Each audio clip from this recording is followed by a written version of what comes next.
Hello everyone, Zelrant here, and it's that time of the month for the March 2025 mobile revenue data. One thing I mention every time I take a look at this is you got to take everything here with a grain of salt because this is estimated numbers. The other big thing is it's not going to take into consideration PC sales. So one of the big things that I like to use, Wuthering Waves is a good example, but any game that I play, all the sales I do are not going to be shown in here because I do everything on PC at this point. And so this is not going to include everything. So games that might be more heavy PC sales, to me would be Wuthering Waves, their numbers are actually probably higher overall than a game that may be more favorable to mobile by itself, like Pokemon Trading Card Game, which you see here at the top. So a lot of things you have to take into a grain of salt, but I like to use this data not as like the PvP that you'll see on the Reddits and all that. It's just to see how well a game is doing in terms of being able to sustain itself for making future content. Because I want to play gacha games that I know are going to be around because they're doing well. The developers they're making their profits, and they're going to continue to make content, and because of that revenue. And so with that, let's just kind of get into it. There's the two main games that I want to look at are the two that I'm currently still playing, which is sort of Convallaria and Girls Frontline 2, but also some of the games I used to play. Now, I'm not as in the know as I used to be on them since even though I quit them like a month ago, but it's good to see how well they are doing at this point as well, since I'm at least a little bit knowledgeable in them. We see right at the top, Pokemon Trading Card Game Pocket. Never played it or never tried that, but I did play the trading card game when I was younger, and it is crazy on how well it's doing, but it's getting, I think because Pokemon's so popular, it's getting that general audience. Like, it's just a large audience going into that, what's helping it say, I mean, even though it's dropped 10 million, it's just way up there, and it's sustaining this kind of profit, which is really good for them. And then you have Love and Deep Space, which is also doing really well. It must have been a big patch for them because it's almost, it's gone up 25 million. So that's really good there. One thing I really like what I'm seeing with this consistent these last few months is that Hoyoverse is not the reigning champion anymore, which is kind of good. Even though if in their niche and genre, they kind of still are. But it is nice to see them not being number one and their profits not being as massive as they had been. Now, I don't know enough about Genshin Impact to talk about their patch. I mean, they've gone up, so they must have released someone that people like there. But it's nothing like the 100 million that we've seen in the past with big characters. And Honkai Star Rail dropping quite a bit here. I'm hoping it continues to drop after the bad decisions they've made with Honkai Star Rail related to the global passive. But I'm getting the feeling it's going to go up with that next character simply because even though the West is complaining a lot about it, it appears that the East, or the Chinese and Japanese gamers, are not, and they're actually quite excited about this. So we'll have to kind of watch that and see how much of an impact the West has with how much they dislike the way that Hoyoverse is going with Honkai Star Rail here into the future. And then it is their anniversary, so I mean they'll probably sell a lot just because of the anniversary as well. Continue to go down. The other game that I used to play a lot, Wuthering Waves. I mean, I think they just came out with the newest character, which, if you haven't seen the trailer for that, was pretty crazy with what they showed there. Expecting a lot of sales on that. I think it just came out, so we got the very beginning of it. So it is nice to see them going up and out. Now, I did quit Wuthering Waves, but it was not because I hated the game or anything. I just didn't have time for it, and it was, I mean, I basically said, I know I'm going to be playing Ananta, Everness to Neverness, Arknight's Enfield, and Azure Premilia, as well as other gacha games as they're coming out, like Etheria Restart and that. And since I'm not making content on Wuthering Waves, because I just started making content late last year, I really couldn't get into that game for content creation, so I had to drop it for that pretty much. But it is an overall great game, and I'm glad that they're doing well, because I do think they are fairly good in that market. So that is great there.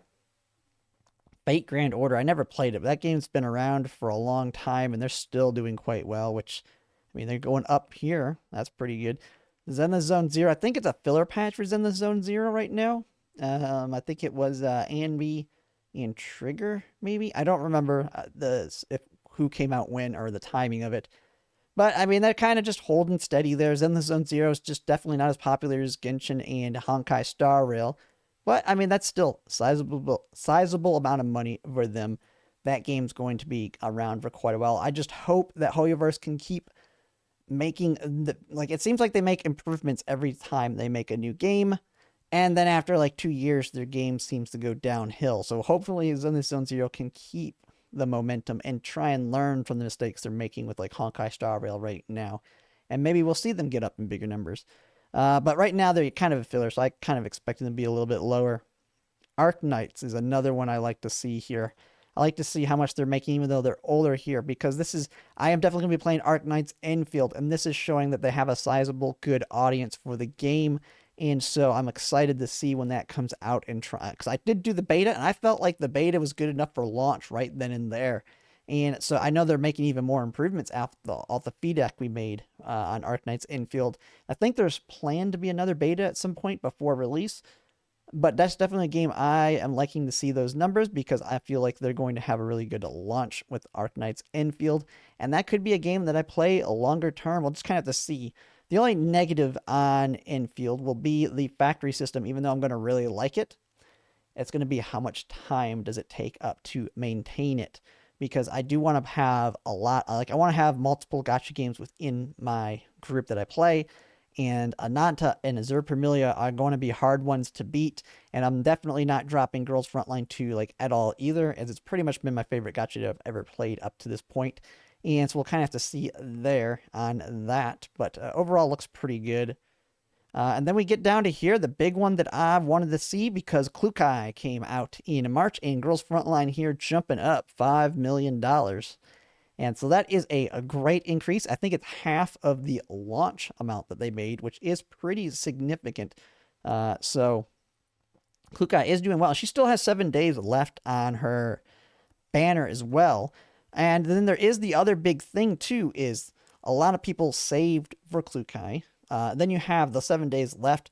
So you're going to have the people that maybe don't hit V3 or not able, or they don't hit the V6. And they're like, I'm just going to keep farming the polls until the end of banner and try and get her that way. And then they don't. You're probably going to have some last second spending for that coming up with Klukai.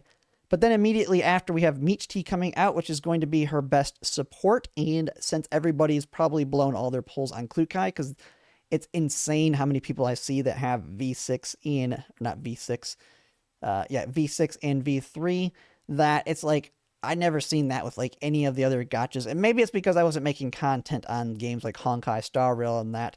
But all I ever seen anyone talk about in like Hoyo games was the E1 and E2 at most. I never saw people pushing heavy for like E3 and E6, even if they were really, really good, as I seen with Girls Frontline. So with that, I feel like people are going to be out of polls, and Meech T is probably going to be a big seller as well, even though she's not the popular character. She is the support for the popular character, and a lot of people are going to want to get her with her gun there. And so we'll have to see how that works out. And then we're leading into another two big characters, which is going to be Yuhi and Vector. Yuhi's a big one that's really good at V1 and gets amazing at V6 or V3 and V6. So she's going to be an expensive one that a lot of people are going to like. She's the second best general support in the game at this point compared to Springfield. And then Vector's V1 is like a mandatory, anyone that wants to do burn. Although I think a lot of people that are being more free to play and lower spenders, they're planning out getting Vector. So they probably will have things saved up for her. But we'll have to see. I think Girls Frontline has some good sales coming their way, at least this next couple months, because of what we already know is coming up. We don't know the exact order, but we do know. So I'm hoping that we can kind of sustain maybe in the middle of this over the next couple months, around that $7 million range. But overall, pretty good. Now, when you see the breakdown here on global, I mean, you see CN's gone up to 600,000. I mean, I'd love to see CN doing well, because they had that initially didn't work out very good on the CN side. So seeing them go up is really, really good there. Now, this is Leva's launch, so that's what's helping there. I forgot to mention that Leva's also included in this, so that doubled their sales there with Leva. And so we have it there. And then let's see, Dark Winter on global went up 25%. And let's see, and then you have Halo Play, which is 100%, and then 200% on the Japanese one. I mean, that's kind of crazy. I guess Halo Play, they're the big spenders there. So what is that? Is that South Korea? I mean, I know this one's Japanese. I can actually read what it says here, but I think that's South Korea. I mean, it looks like there's symbols there. So, I mean, they're the ones really carrying it, and so they're doing really good. And it's making good on the West as well. But overall, really, really good there. I mean, they got first. I think South Korea is what got us those 10 polls because they're the ones that went to the top of the selling chart, which you can see right there. So overall, very, very good. I'm liking those numbers. Girls Frontline is going to be able to sustain itself for a long time coming. I'm not seeing it drop low. I'm not going to see it drop low enough where they're going to have an opportunity cost to want to like end of service it for something else. So really, really happy with those numbers there. And then let's see, is there anything else? I mean, I know sort of Convallaria I want to look at, but I don't know if there's anything else kind of in between here. Reverse 1999. Tried that game on launch. I wasn't really a big fan of it, but I mean, it looks like they're doing all right, but nothing too crazy there. I wasn't a fan of the game, but overall, I know some people like it. So that's doing pretty good there. And yeah, I don't really know too much about any of these other games, all the way to sort of Convallaria here, though, up to 2 million from 19 or 1.9 million. So a little bit of an increase there. And so what we had Kavare come out and Alt Sophia. So two big units on that one. So I will say they're two of higher priority polls within this March. So that would explain the increase. But it is good because I think they were all the way down to like 1.3 million or something. So it is good to see that they're slowly climbing up. I mean, 2 million's a good sizable amount of money. It does mean that they're doing well enough. I think they can sustain themselves quite well. And looking at where the money's coming from in here, yeah, decent amount on the CN side still, so that's good. Got global at what? There's 400, and then the Japanese 6. So pretty much up across the board, except what is this? Hong Kong, Taiwan, and somewhere else down 11% there. I mean, that's not anything too crazy. And then up 25. So overall, doing quite well. I mean, we have global going up 100% here on Android, and then 33% on iOS. Now, this, like I said, this isn't including PC, and that's the same for Girls Frontline. This isn't including PC sales, which all my sales on these games are PC, and I know a lot of other people that are on PC as well. And so these numbers are already even better than what you're seeing here simply because of PC. But overall, that's not too bad on sort of Convallaria as well. I mean, it's good to see that they're doing well because I am going to. I mean, one thing is I haven't really been covering it as much, but I am keeping up and doing the content. I'm just being a lot more casual with it. And so, like, I'm not worried about like the PvP. I'm not like even really doing it anymore on the one where you can go in and you get like one piece of one trinket and maybe a few pulls out of it. I haven't really been doing that other than enough to kind of get into the mid tier. And because I can just auto those. And so I've been doing all my dailies, getting the talent materials and doing the events. But other than that, I've been kind of just maintaining the account. But at this point, now that Carvare is out, and we're now going into the next expansion, which is going to be the Mages expansion. I am going to get back into trying to cover and going over the characters from here on, kind of keeping up versus trying to get way ahead like I did in the past. And that's just because I really hated dealing with the translations of the newest characters. But I do want to try and get back into making those as well. And then also streaming it more, because my stream actually went quite well with the Kavare polls and then trying out Tower of Adversity. So it's going to be more of my casual gacha, simply because I've kind of, a lot of my content revolves around putting a lot of time in the Girls Frontline, as well as playing other games like Reverse Collapse now that I'm trying to make a Let's Play of alongside it.